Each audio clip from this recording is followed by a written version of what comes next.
L'invasion, les garçons, là. D'un seul coup, on a Frédéric, Philippe et Jean-Paul qui arrivent sur le plateau de Télématin pour mieux vous distraire et vous informer.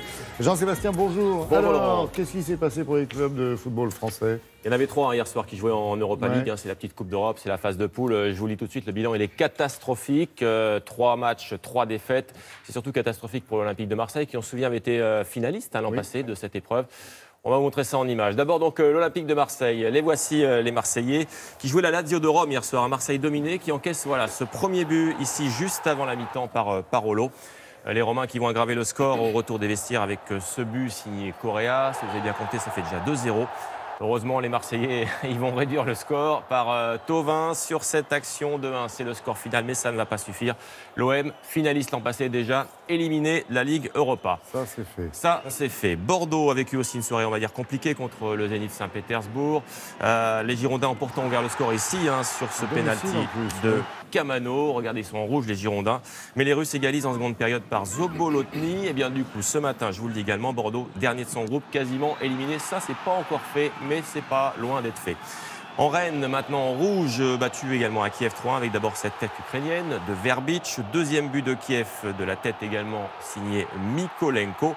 Et le troisième but, il est inscrit par Chaparenko. Il n'y a que des Enko dans ce match, vous voyez, sur ce tir. Rennes qui sauve l'honneur par Siebatchou. Voilà, Siebatchou pour les Rennais. Les Bretons, eux aussi, quasiment éliminés de cette Ligue Europa. Vous avez vu le bilan, c'est pas terrible. Il y a encore 2 petites chances de qualif. Bon, l'actualité, c'est aussi la voile, la route du Rhum. Ouais, avec une 5e nuit en mer, donc on entame le 6e jour de course, Laurent, avec François Gabard qui augmente un tout petit peu son avance chez les multi-devants. On va voir ensemble la carte de position, la carte en temps réel. Gabard, on va le voir donc ici, il est en bleu, il devance Joyon en rouge chez les multis de 140 000, ça fait à peu près 225 km d'écart, ça commence à faire. Alors ils sont bien au sud des Açores, ils ont repris du vent ces dernières heures, puisque les deux multis, ils filent à 30 nœuds, ça veut dire à peu près 55 km/h. On voit ici François Gabard, vous l'avez reconnu, et puis on va voir maintenant Francis Joyon, donc ce duel, avec visiblement une même route, une même option de route. Donc pour le record, ce qu'on peut dire, c'est que ça va être compliqué d'arriver ce week-end. Ça va pas assez vite manifestement. Et le premier IMOCA, c'est celui du Britannique Alex Thompson sur son Hugo Boss, qui est loin derrière. Il est à l'ouest, lui, de Madère. Sud-ouest. Sud-ouest, exactement. Du tennis avec les Next Gen à Milan. C'est le tournoi des futurs stars avec les 8 meilleurs espoirs des moins de 21. Notamment ici, vous voyez, c'est l'Espagnol Munar qui est au fond du cours, qui a battu l'Américain Tiafoe en rouge avec des points magnifiques comme celui-ci. Il n'y a pas longtemps. Ben oui, Tiafoe, regardez. Pas mal ce petit point là.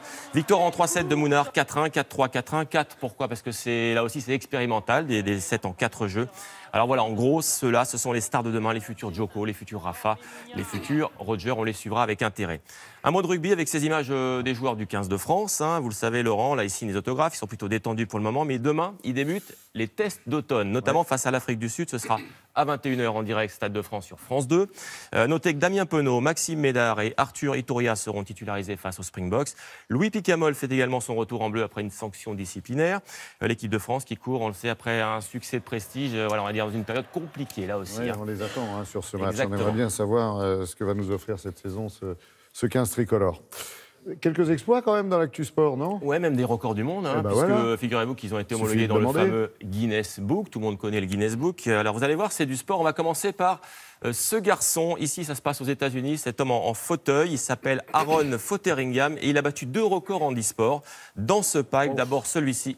Voilà, c'est de la folie. Voilà, c'est le départ le plus haut sur une rampe en handisport. Ça fait 21,30 m en fauteuil. Franchement, c'est impressionnant.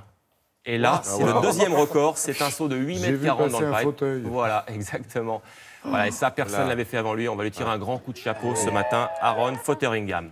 Là, on est en Chine, deuxième record, garçon de 14 ans. Et si vous avez bien regardé l'image, il a 3 Rubik's Cube, ce garçon. Un dans chaque main, un dans les pieds. Et je vous le donne en 1000. Il va les faire tous les 3 en combien de temps, les garçons?